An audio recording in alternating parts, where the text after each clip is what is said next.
کہ جو تانے بانے بن رہے ہیں یہ BLA کے، بھارت کے اور افغانستان کے، یہ سارے جا کر ہمارے یہاں بھی کچھ افراد ہیں جن کو ہاتھ ڈالا جا رہا ہے۔ آپ ذرا غور کریں، بلوچستان اور سندھ اور افغانستان کو ذرا کمپیریزن کریں۔ یہاں پر وڈیرائزم، وڈا سائیں اور جناب بلوچستان میں سردار وہ فیصلے کریں گے۔ اب ہونے کیا جا رہا ہے، اس کلچر کو چیلنج کیا جا رہا ہے اس وقت، اور اس چیلنج کرنے کی بنا پر ہی یہ چیزیں اب مائنس ہوتی جا رہی ہیں۔ لیکن بہت قابل احترام ہے منصور احمد صاحب، ہم سے زیادہ جانتے ہیں۔ منصور بھائی، میں آپ سے یہ جاننا چاہتا ہوں کہ اگر تاریخ پر نظر ڈالیں تو افغان سرزمین درجنوں بار فتح ہوئی۔ 50 سال میں روس اور امریکہ کی کہانی کا مقابلہ، میں آپ تو خود پوسٹ رہے ہیں، آپ کو کیا سمجھا سکتا ہوں۔ جاننا آپ سے یہ چاہتا ہوں کہ امریکی یہ متقی صاحب بھارت کا دورہ جو فرمایا، اس دورے کے دوران انہوں نے کہا ہے کہ افغانستان سے الجھنے والے روس اور امریکہ سے پوچھ لیں۔ یہ کوئی اوور ڈو نہیں کر رہا؟ طالبان خوش فہمی کا شکار ہے، غلط فہمی کا شکار ہے، کہانی کیا ہے؟ جی منصور بھائی دیکھیں، جی بالکل آپ نے جو یہ پوائنٹ آؤٹ کیا ہے ان حالات و واقعات کی طرف، یہ ہے تو اسی طرح، لیکن بات یہ ہے کہ 1970 سے، خاص طور پہ 1979 سے افغانستان میں چونکہ غیر ملکی طاقتوں کا بہت دخل رہا، پہلے سوویت یونین رہا، پھر بعد میں سول وار وغیرہ رہی، اور اس کے بعد US اور نیٹو کی فوجیں 20 سال موجود رہیں، تو اس وجہ سے افغانستان میں ایک ایسے حالات بھی پیدا ہو گئے ہیں کہ وہاں پہ بہت زیادہ انسٹیبلٹی آ گئی ہے، وہاں پہ بہت زیادہ گروپس موجود ہیں۔ کبھی ہم بھی دیکھیں نا، مجاہدین کو سپورٹ کرتے رہے، پھر مجاہدین جب حکومت بنا لی مجاہدین نے تو پاکستان اور مجاہدین کے اختلافات رہے، پھر طالبان جو ہے وہ 20 سال جو ہے US اور نیٹو کے خلاف انسرجنسی لڑتے رہے، طالبان حکومت میں آ گئے تو پاکستان اور افغانستان کے جو باہمی معاملات ہیں وہ حل نہ ہوئے، اور جب بھی پاکستان اور افغانستان کے درمیان اختلافات بڑھتے ہیں تو بھارت جو ہے، بھارت کو ایک رول پلے کرنے کا موقع مل جاتا ہے۔ 2001 سے لے کر 2021 تک بھارت نے جو پاکستان کے خلاف ایسٹس ہیں افغانستان میں، TTP ہے، BLA ہے، مجید بریگیڈ ہے، اس طرح کی آرگنائزیشنز ہیں، ان میں بہت زیادہ انویسٹ کیا، اور اب اگر پاکستان اور افغانستان میں ایک دفعہ پھر ہم دیکھ رہے ہیں کہ اختلافات پیدا ہو رہے ہیں تو یا ہوئے ہیں پچھلے 4-5 سالوں میں بڑھے ہیں، تو اب افغان وزیر خارجہ جو ہیں متقی صاحب، وہ ماسکو فارمیٹ کی میٹنگ کے فوراً بعد وہ تقریباً ہفتے کے لیے یا 10 دن کے لیے انڈیا کا دورہ کیا، اور جہاں سے پھر ایک انڈیا کا جو رول جو گزشتہ 4 سال میں ڈپلومیٹک رول اور پولیٹیکل رول بہت کم ہو گیا تھا افغانستان میں، اس کو دوبارہ ریوائیو ہونے کی خبریں اور ریوائیو ہونے کی اطلاعات ہیں۔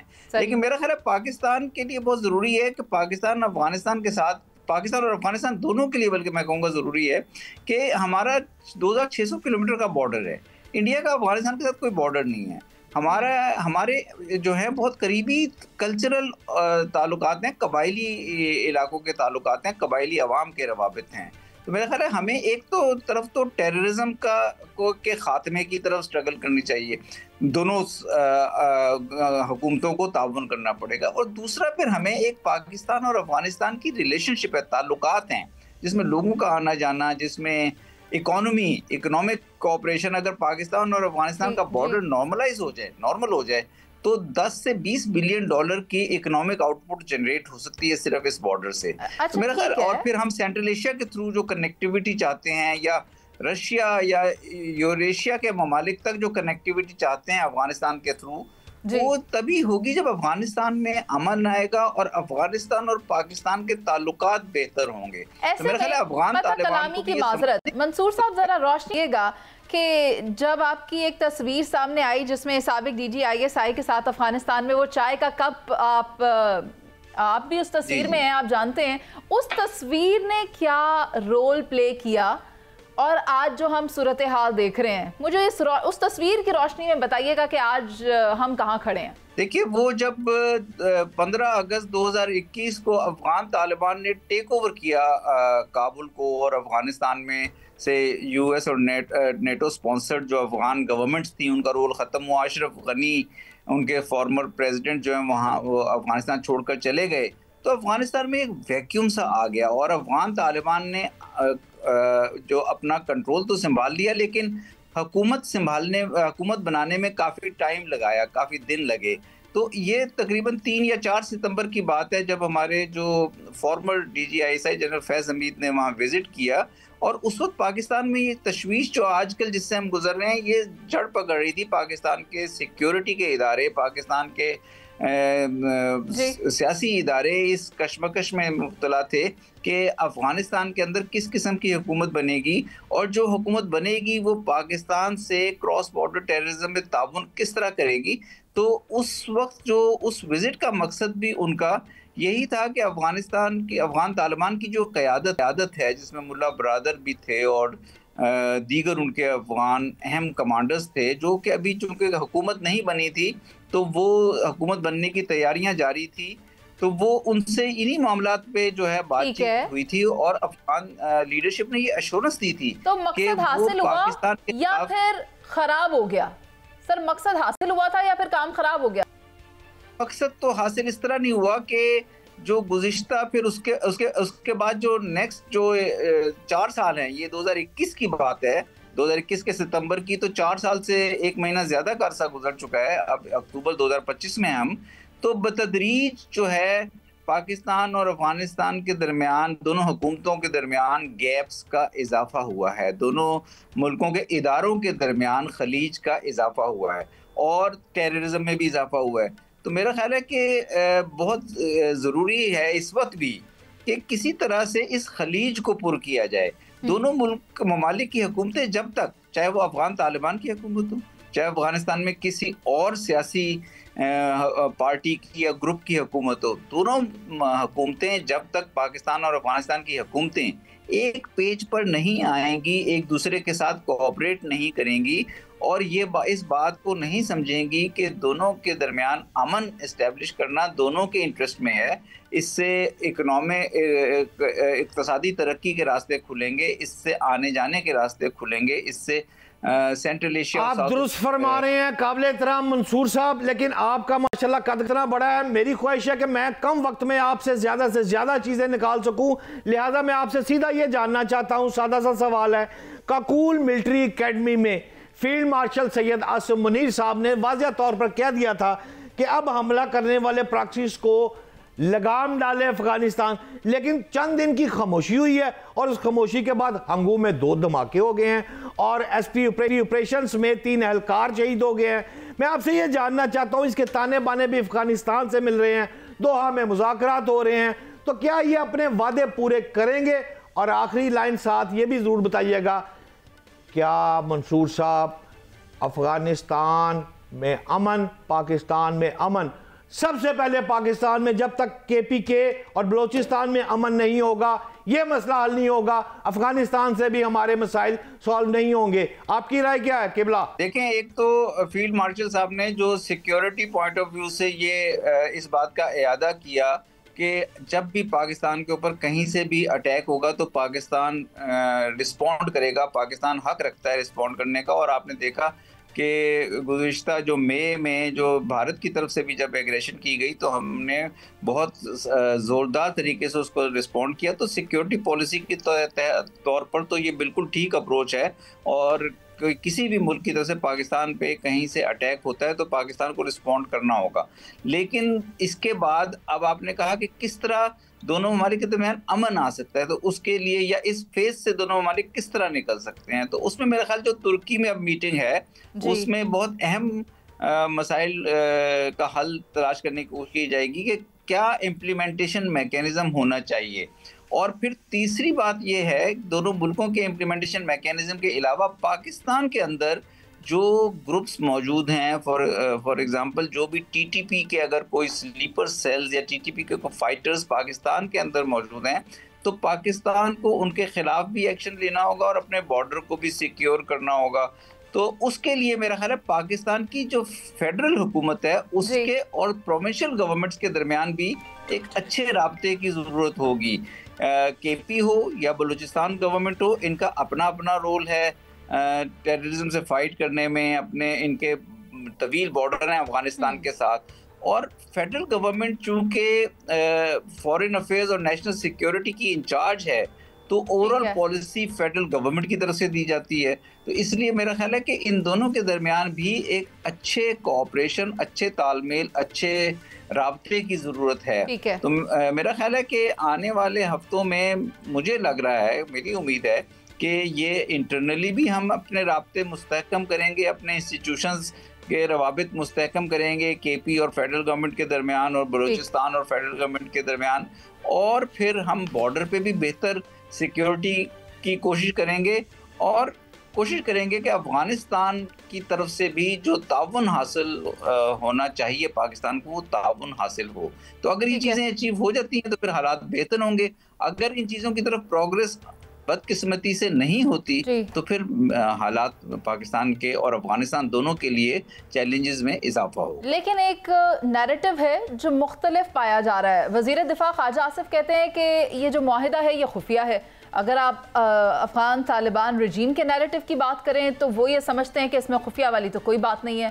بیچ میں کیا ہے ایسا جو سامنے نہیں لایا جا رہا؟ دیکھیں، بات یہ ہے کہ میرا خیال ہے کہ یہ دونوں کا اپنا اپنا پرسپیکٹیو ہے چیزوں کو بیان کرنے کا. چونکہ معاہدے میں پاکستان اس کو بالکل بارڈر مانتا ہے، یہ انٹرنیشنل کمیونٹی بھی یہ پاکستان افغانستان کے بارڈر کو بارڈر مانتی ہے. افغانستان میں کچھ circles political point of view سے اس کو بارڈر نہیں ڈیورنٹ لائن کہتے ہیں. تو آپ نے دیکھا کہ جب ایگریمنٹ بھی ہوا تو تھوڑا سا کرٹیسزم افغانستان میں سوشل میڈیا پہ آیا کہ جی یہ پاکستان کے ساتھ ہم نے اس کو بارڈر کس طرح مان لیا، حالانکہ تو دنیا اس کو بارڈر مانتی ہے. تو پاکستان نے اس لیے میرا خیال ہے کہ یہ ہمارے جو وزیر دفاع ہیں انہوں نے پوزیشن لی کہ یہ تو ہمارا معاہدہ ہے اور یہ سیکرٹ ہے اور ہم اسے پبلک نہیں کریں گے کیونکہ ہم اس میں جوائنٹ میکینزم کی طرف جا رہے ہیں. افغانستان میں افغان سائیڈ کے اوپر پریشر یہ آ رہا ہے ان کی حکومت کو، افغان طالبان کی حکومت کو، ان کے بہت سے سرکلز کرٹیسائز کر رہے ہیں کہ آپ نے پاکستان کے ساتھ اس کو بارڈر مان لیا ہے. تو وہ پولیٹیکل پریشر کے تحت یہ بیان دے رہے ہیں کہ اس معاہدے میں کوئی سیکریسی نہیں ہے اور یہ معاہدہ اوپن ہے. لیکن میرا خیال ہے کہ یہ چیز امپورٹنٹ نہیں ہے. یہ تو دونوں سائڈیں اپنے اپنے عوام کے اپنے اپنے پریشر گروپس کو سیٹسفائی کرنے کے لیے کچھ نہ کچھ کہتی رہیں گی. امپورٹنٹ چیز یہ ہوگی کہ پاکستان اور افغانستان کے درمیان کس قسم کا جوائنٹ مانیٹرنگ میکینزم آتا ہے. اور آپ جہاں اس میکینزم کی بات کر رہے ہیں تو یہ استنبول والی میٹنگ میں طے ہوگا، آپ نے یہ کہا. لیکن میں یہ جاننا چاہتی ہوں کہ ایک نیریٹو جو سامنے آیا وہ یہ ہے کہ جن کو افغان طالبان سے خطرہ محسوس ہو رہا ہو یا عدم تحفظ کا خدشہ ہو وہ پاکستان میں رہ سکتے ہیں. تو اس بات کو کیا سمجھا جائے کہ کیا یہ سیدھا سیدھا رجیم چینج کو سپورٹ کرنے والی بات ہے جو پاکستان کی جانب سے کی گئی ہے؟ نہیں، میرا خیال ہے کہ دیکھیں پاکستان میں نا شروع سے جب جہاد ہو رہا تھا، اس کے بعد جب افغان طالبان کی انسرجنسی ہو رہی تھی، کوئی 40 سال سے زیادہ کا عرصہ بلکہ 50 سال ہو گئے ہیں، پاکستان میں افغان مہاجرین بڑی تعداد میں موجود ہیں. افغان سٹیزنز بہت بڑی تعداد میں پناہ لیے ہوئے ہیں اور وہ ہر طبقے سے تعلق رکھتے ہیں. وہ چاہے طالبان کے لوگ ہوں یا وہ نان طالبان، بہت زیادہ لوگ ہیں جو پاکستان آئے، انہوں نے پاکستان سے تعلیم حاصل کی، پاکستان میں بزنس کیا، پاکستان کے ساتھ میں علاج معالجے کے لیے بھی آتے ہیں. بہت بڑی تعداد میں جو لوگ ہیں افغان یہاں موجود ہیں. تو میرا نہیں خیال کہ پاکستان نے کبھی بھی کسی بھی فیز میں یہ کہا ہے کہ ہم فلانے افغان کو ایکسیپٹ کریں گے، فلانے افغان کو ایکسیپٹ نہیں کریں گے. ٹھیک ہے، جو بھی افغانز یہاں پہ پیسفلی رہیں اور لیگل ریفیوجی رجیم کے مطابق رہیں، جو ریفیوجی ارینجمنٹس کے مطابق انہیں سہولیات دی جاتی ہیں، وہ پاکستان میں رہ سکتے ہیں. جہاں تک رجیم چینج کی جو آپ بات کر رہی ہیں، میرا خیال ہے پاکستان کی پالیسی بہت کلیئر ہے اور وہ یہ ہے کہ افغانستان کے اندر کوئی بھی تبدیلی آئے گی، وہ ان کے فار ایگزامپل افغان طالبان نے بہت سی سختیاں افغان عوام پہ کے لیے رکھی ہوئی ہیں، چاہے وہ خواتین کے حقوق سے متعلق ہوں یا حکومت ان کی انکلوسیو نہیں ہے یا پھر کاؤنٹر ٹیررزم کے معاملات ہیں، میڈیا کی فریڈمز کے معاملات ہیں. تو وہ پھر افغانز کی اپنی سٹرگل ہوگی افغان کسی بھی حکومت کے خلاف. کسی بھی غیر ملکی حکومت کو انکلوڈنگ پاکستان کو اس کا حصہ نہیں بننا چاہیے. اور میرا خیال ہے پاکستان نے یہ پالیسی کبھی بھی نہیں رکھی کہ پاکستان کسی رجیم چینج کا حصہ بنے گا. تو اس لیے میرا خیال ہے یہاں تو بہت کلیئرٹی ہے. ہاں پاکستان کی یہ ڈیمانڈ بالکل جسٹیفائڈ ہے اور ویلڈ ہے کہ پاکستان کے اندر ٹیررزم، کراس بارڈر ٹیررزم ختم ہونا چاہیے. اور جو T T P cross border terrorism کرتی رہی ہے، ٹی ٹی پی کے بہت سے کمانڈرز وہاں موجود رہے ہیں. 2022 میں جب میں وہاں پہ تھا سفیر، تو اس وقت ہمارے سیکیورٹی آفیشلز کے ٹی ٹی پی کے ساتھ کچھ مذاکرات بھی ہوئے تھے اور اس میں ان کے تمام بڑے کمانڈرز موجود تھے. تو اس کا مطلب ہے کہ اس بات کو ڈینائی تو نہیں کیا جا سکتا کیونکہ یہ لوگ وہاں موجود رہے ہیں. ابھی بھی انٹیلیجنس ہے کہ یہ لوگ موجود ہیں. تو میرا خیال ہے ان معاملات پہ فوکس کرنے کی زیادہ ضرورت ہے کہ کس طرح سے افغان طالبان اپنے آپ کو ٹی ٹی پی سے ڈسٹنس کریں. ٹی ٹی پی چونکہ اس کا ایجنڈا پاکستان کی حکومت کے خلاف ہے.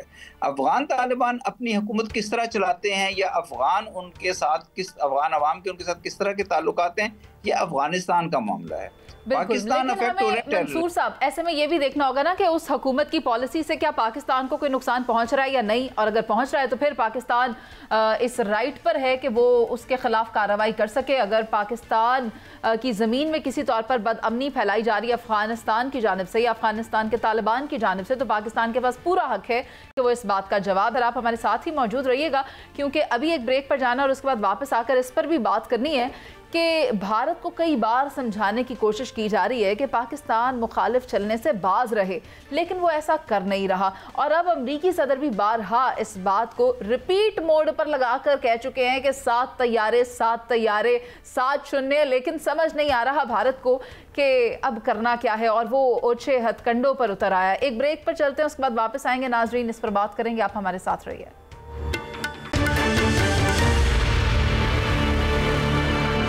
ویلکم بیک ناظرین. پاکستان کے سمندر، زمین اور فضا تینوں محاذوں پر ایک نئی جنگی بساط بچھ چکی ہے. ٹرمپ کا مودی کو جنگ سے روکنا کیا واقعی امن کی کوشش تھی یا پھر پاکستان کو کسی اور محاذ پر الجھانے کا اشارہ؟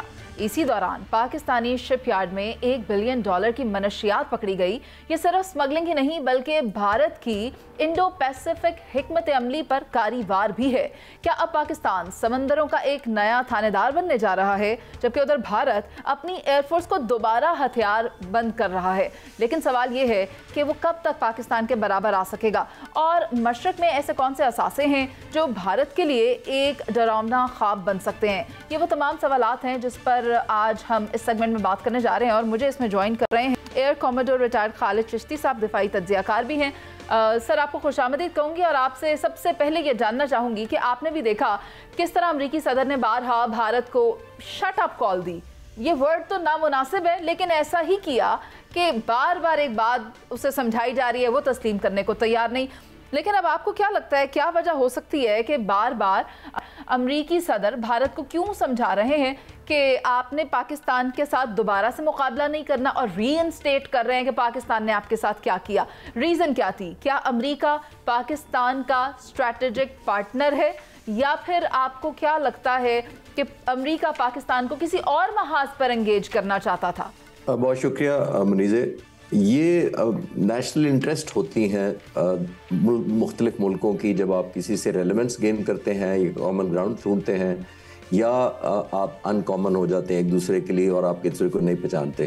بدقسمتی سے ہماری تاریخ بھری پڑی ہے، امریکہ کے ساتھ ریلیشنز ہمارے بہت اچھے بھی رہے اور اتنے اچھے نہیں بھی رہے. سینٹو سیٹو کے زمانے میں ہم ظاہر ہے کلوز کلیبریشن میں تھے، ہمیں ملٹری ایڈ دی گئی تھی، F-86 جہاز، F-104 جہاز، B-57 بامبر دیے گئے. 60s کی میں بات کر رہا ہوں.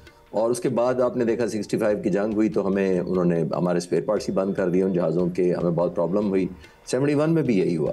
پھر ایک اور جو زیادہ نوٹس کرنے والا واقعہ ہے وہ ارلی 80s سے لے کر لیٹ 80s تک ہے، جب سوویت یونین نے افغانستان پر قبضہ کیا ہوا تھا. اس وقت امریکہ ہمارے اور قریب آ گیا کیونکہ یہی مجاہدین تھے جو سوویٹ آکوپیشن کے خلاف لڑ رہے تھے، اور پھر ہم قریب آئے. لیکن بدقسمتی سے آپ دیکھیے کہ پریسلر امینڈمنٹ جب ہمیں ویور دیتے رہے امریکن پریزیڈنٹ کہ جی ہم نیوکلیر پروگرام میں نہیں ہیں، کیونکہ ان کی انٹرسٹ ہماری طرف تھی، جبکہ ہم نیوکلیر پروگرام میں ایکٹیو تھے اور میں بھی اس وقت ایئر فورس میں سرو کر رہا تھا.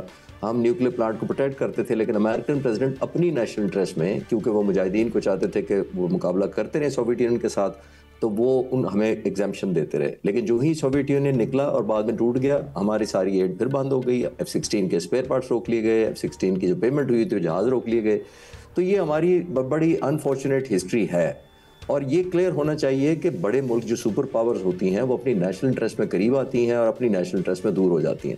افغانستان کا آپ دیکھ لیں, جو آپ جس کی طرف آپ اشارہ کر رہی ہیں کہ وہ ہمیں چاہتا ہے کہ ایک اور محاذ کھلے, لیکن ہم نے پہلے مئی میں بھی اور ابھی بھی اپنی دانش مندی سے اور ایک نیشنل یونٹی دکھاتے ہوئے پہلے ہندوستان کا جواب دیا اور افغانستان کو بھی جواب دیا. اب امریکن پریزیڈنٹ نے یہ ریلائز کیا, اور ویسٹ کا میں کافی سارا پڑھتا رہتا ہوں تھوڑا سا, تو ویسٹ نے بھی یہ ریلائز کیا ہے کہ پاکستان کو اس وقت انگیج کرنا کسی کے حق میں اس لیے نہیں ہے کہ پہلے اتنے بڑے ملک کو انہوں نے ایک امبیرس کیا, ہندوستان کو ظاہر ہے 7 جہاز ان کے مار گرائے. افغانستان میں بھی ان کا یہی امپریشن تھا, افغانستان کا اپنا بھی تحریک طالبان جو افغانستان لیڈرشپ ہے ان کا بھی یہی خیال تھا کہ پاکستان شاید رسپونڈ نہیں کرے گا, اور یہ جو خدا نہ خدا سلو بلیڈنگ وہ ہمیں کر پا رہے ہیں ہمارے شہداء کی جنازوں کی شکل میں, یہ کنٹینیو رہے گا. تو ہم نے اب جواب دیا جو ویسٹرن سائڈ پہ, تو ایک نیا چیپٹر کھلا ہے اور ایک اور ریئلائزیشن ہو گئی ہے, ایک اور ایشورنس ہو گئی ہے امریکن پریزیڈنٹ کو بھی کہ یہ وقت شاید پاکستان کو انگیج کرنے کا نہیں ہے. پاکستان کو آن بورڈ رکھا جا کے, کیونکہ وہ اپنی نیشنل انٹرسٹ جو افغانستان کے متعلق ہے امریکہ کی, اس کو بھی پورا کرنا چاہتے ہیں, جس میں بگرام بیس ہے, چائنا روس پر نظر رکھنے کی ان کی ضرورت ہے. تو یہ خوش آئند بات ہے, میں اس کو شک کی نگاہ سے نہیں دیکھتا, لیکن as a student of strategy ہمیں بیک گراؤنڈ بھی جاننا چاہیے کہ ہماری کتنی امریکہ فیوریبل رہا ہے اور کتنا ہم لائکیبل رہے ہیں ٹریڈیشنلی, ہم آف اینڈ آن ہوتا رہا ہے, اور اللہ کرے آئندہ ایسا کنٹینیو رہے. میں دعا گو ہوں کہ کلوز کولیبریشن جاری رہے. قابل احترام, میں آپ سے یہ جاننا چاہتا ہوں, ابھی آپ نے بات کی بگرام ایئر بیس کی, تو افغانستان میں جو بڑی بات آپ بگرام ایئر بیس کی, سب کی نظریں تو اس وقت اس پر لگی ہوئی کہ بگرام ایئر بیس پہ افغانستان قابض ہے, بھارت کی اطلاع ہے کہ وہاں فوجی آ گئی ہیں, امریکہ کہتا ہے جی میرا سارا اسلحہ وہاں پڑا ہوا ہے, پاکستان کو بھی تحفظات ہیں.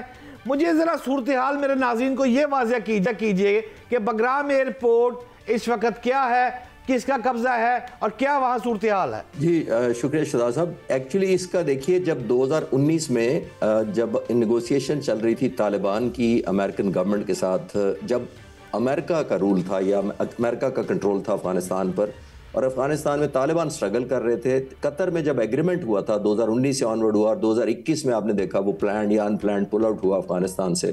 تو یہ 2 سال پہلے آلموسٹ امریکہ ایگری کر گیا تھا طالبان کے ساتھ قطر میں نیگوسیشن کے دوران کہ ہم یہاں سے پل آؤٹ کر لیں گے. لیکن امریکہ بینگ اتنی بڑی پاور ہے, اس کو چاہیے تھا کہ ایک فیس سیونگ بھی چاہیے تھا. اس کو لگتا تھا کہ ایک پلانڈ ایگزٹ کریں, ایسا لگے کہ ہم خود نکلے ہیں اپنی مرضی سے اور خود ہم نے ہینڈ اوور کیا ہے. یہ امپریشن وہ دینا چاہتے تھے.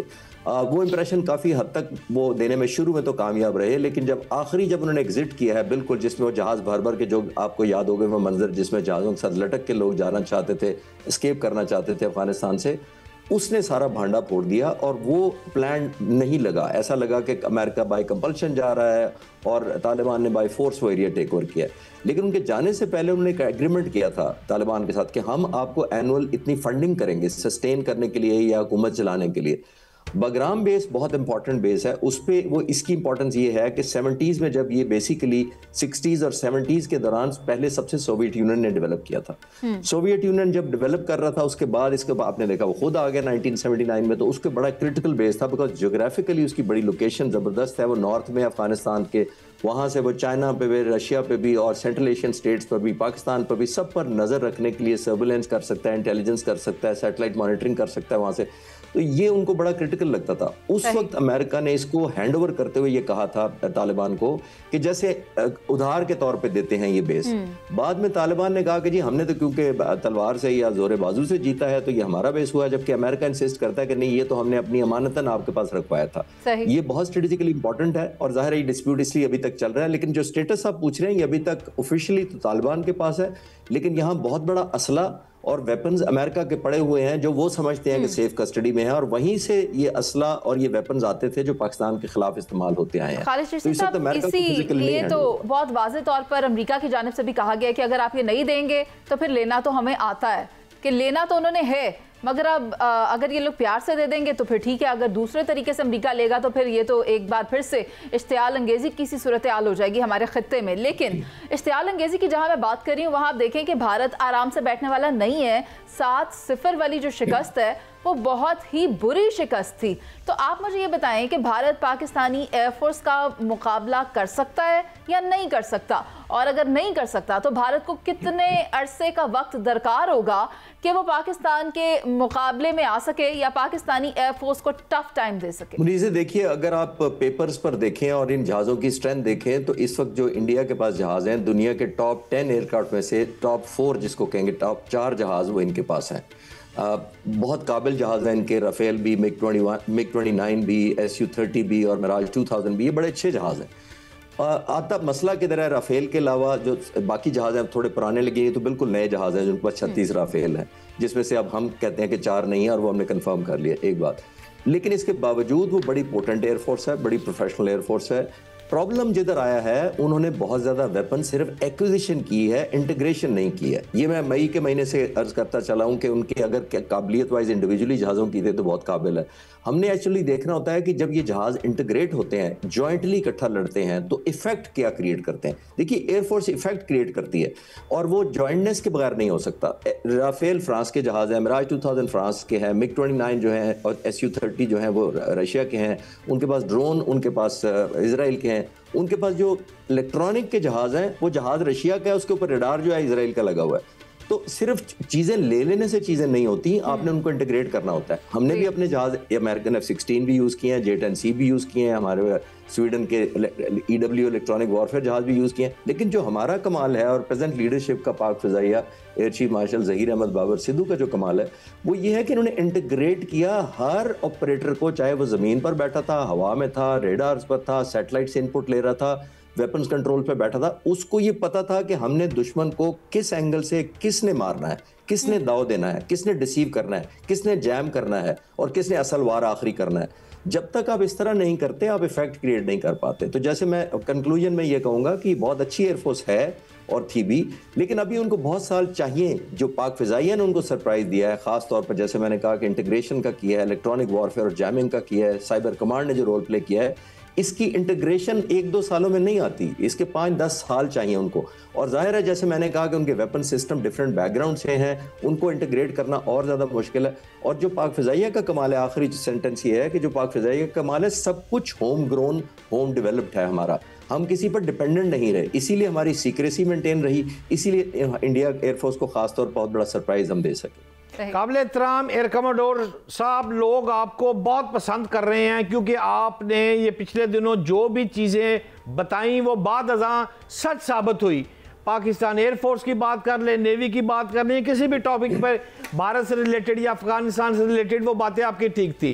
میری یہ خواہش ہے کہ آج کے پروگرام میں آپ ہمیں پاکستان پانی, میدان اور ہوا تینوں جگہ پہ جو ورکنگ کر رہا ہے, اس میں بھی کوئی ایسی خوشخبری ہے جو آنے والے دنوں میں ہمیں اور بوسٹ کرے گی؟ یہ سرپرائز آج ہمیں دے کے جائیں.